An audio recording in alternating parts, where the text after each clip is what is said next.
Lynda Benton, it is so great to be speaking to you. Hi, Bree. Well, you are a legend in the nursing community, and especially when I think of Nurse Disrupted and having the courage to start a company as a nurse entrepreneur, your work has absolutely been an integral part of it. I mean, I've got to wonder if Nurse Disrupted could have made it as far if there wasn't the early commitment from the work that you've done to really set the stage that this could be done. That nurses not only can lead innovation, but that there is a space and a hunger for us to start companies and to grow. Well, something that I'm so interested in is you've impacted so many of us in nursing in your career. And I wonder if you, I just would love to hear why you devoted this chunk of your career to elevating nursing in the United States. It's a great question. There's a little bit of history here. So let me give you some history and then I can kind of dive in. So just as background for people who don't know, J&J has been actually supporting and advocating for the nursing profession for over 125 years. It goes back to the very founding family, the Johnson family, basically, who very much saw the value and the impact of nurses in healthcare. And they made it a priority as the company was started and as the company has grown over the last, whatever it's been, 140 years, that nurses should really be a key part of our strategy in terms of how we advocate and support this profession, because they truly saw and understood the value that nurses bring to healthcare. So there's a long history here. It goes back to, employment, grants, scholarships, mentorship, nursing libraries, return to work training. I can't tell you how many examples there are in the history of J&J. So there's a long, long history here. What a lot of people know J&J for here, especially here in the US, especially if you're someone who may be in their 40s, 50s, 60s, people remember Johnson & Johnson for the launch of the Campaign for Nursing's Future. And that was launched back in 2001 by a colleague of mine, because at that time, our executives at J&J were having conversations with health systems leaders who they found across the board were up in arms about this pending nursing shortage, where they were expecting a shortage of 500,000 nurses by the year 2020 of all years. And so our executives came back to our group at the time. This is again long before my time here, and basically said, look, we've been a long-term advocate for this profession. What can we do to really partner with health systems and try to get the nursing profession back on track, to support the healthcare that's happening every day? And so back in 2001, the Campaign for Nursing's Future was launched, and that was a combination of television advertising to kind of remind people of the value of what nurses do and the impact that they have, help people to kind of fall back in love with the profession.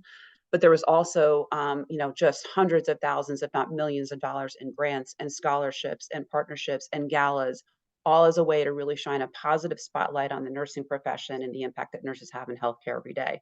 So flash forward, we did that for, let's say, 16 years.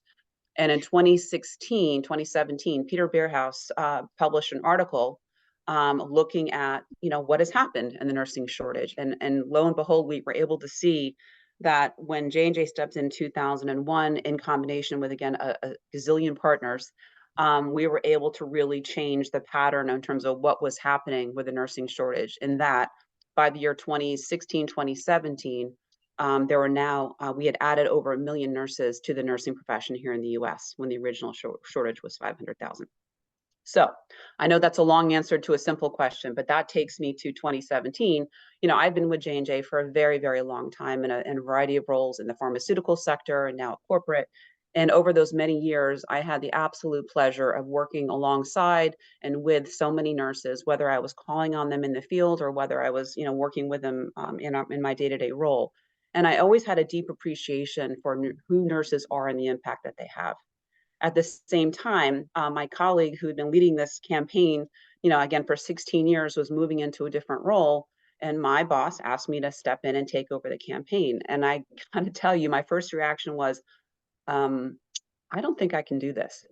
And I was just very, very concerned because as much as I love nurses and I knew nurses from my viewpoint, I was fully aware of the fact that I did not know everything there was to know about the nursing profession and what was happening in nursing, as it relates to what was happening in healthcare, what the needs were, what the barriers were, what the opportunities were. So with a little fear and trepidation, I stepped into the role in 2017 and took almost a year to really dig in and learn to find out really what was happening in nursing, what the challenges were, what the barriers were, what the opportunities were. And that's where this whole thing began. I mean, I think of, fast forward to seeing you these past couple of years, it just seemed tireless to me, Lynda, the work that you were doing. I mean, going to, our different trade shows and events, and not only, giving the opportunity, but it just seemed like speaking event and um, your work. I mean, there's the work of Johnson and Johnson, sure, and there's the door that was opened when you were asked to come into nursing. But what I saw was tireless work on your part and such a commitment to empowering the nursing community in terms of innovation. And maybe you can say a little bit more. And Yeah. It just felt like more than a job, that you were inspiring us and empowering us and in such a tireless way. And so, maybe I'm just scratching the surface of the question, but there's the origin story, right? How the door opened and the time that you spent. But what was it that was powering you these past couple of years where I just saw you, pounding the pavement and working so hard to open doors for nursing innovation? You said something just a minute ago, Bree, that really rings true for me, and that's it has become an absolute personal passion for me. It's not a job. It's not something that I do and my work and my whatever 50 hours a week and call it a day. This is something that I'm personally invested in. And that started when I stepped into the role back in 2017 when we started doing research to, again, really understand what the issues were, what the opportunities were. And as I was talking to nurses, as we were doing quantitative and qualitative research, personal conversations, the picture in front of me became much, much more clear. And it got to me in the fact that you have this healthcare system that is in a huge state of disarray, shall we say. There's inherent problems in the healthcare system. As much as we all love the U.S. healthcare system for the most part, there's challenges here, right? And as I was digging into the research and having conversations, what I was seeing was a health system in need, an incredibly talented, smart, bright, problem-solving workforce that was in the nursing profession as we know it, 4 million strong in the U.S., and yet this profession was kind of hiding in the shadows. And as I was talking to people and learning about what nurses were doing, that's when we started to uncover these amazing stories of nurses as innovators and entrepreneurs throughout the history of the profession, going back to Florence Nightingale and probably way beyond her and all the way through the years. And it was the story of how throughout time, nurses have seen the problems in healthcare that are impacting patients, and they're taking upon themselves to solve for those problems, connect the dots, and improve healthcare as we know it. And I saw it time and time again. Yet at the same time, I knew it was happening across the country in so many different communities, but it was difficult to find those stories because those stories were not being elevated. And in many cases, nurses would say, yeah, I've seen this problem for a long time. I know how to fix it. I have this idea. It's in my head or it's in my back pocket. And that's where it's sitting. So personally, I saw a huge opportunity to, if we were going to improve healthcare, is to really unleash the power of the nursing profession for all that they bring. And innovation and that natural problem-solving spirit was a big part of it. And so it just became kind of a personal crusade for me, in addition to my day-to-day role, and that I really wanted to get that word out to people because I think so many people don't understand the full impact and what nurses bring to bear and how mission critical nurses are to healthcare every day. So yes, it's a bit personal. I love it. Lynda, you have inspired, you have empowered, and you have made things possible for so many of us, nurse innovators and such. And I just brava and thank you so much for the work that you do and the passion. You've changed you've changed the course of so many of our careers, and I just thank you so much. Well, you guys have changed my career too. This has been the absolute most purposeful, focused, meaningful position I've ever had at J&J, and I've been here for 33 years.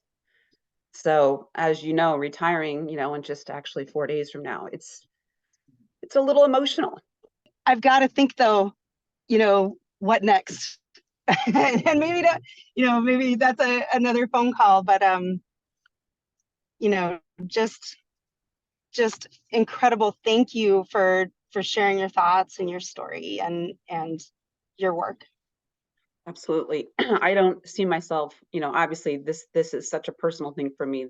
While the door on this particular position is going to close, and I can assure you that the work that J&J has been doing is going to continue and is going to continue to accelerate and escalate. I know personally, even though I'm retiring from this specific role, I will remain very much connected to the nursing profession.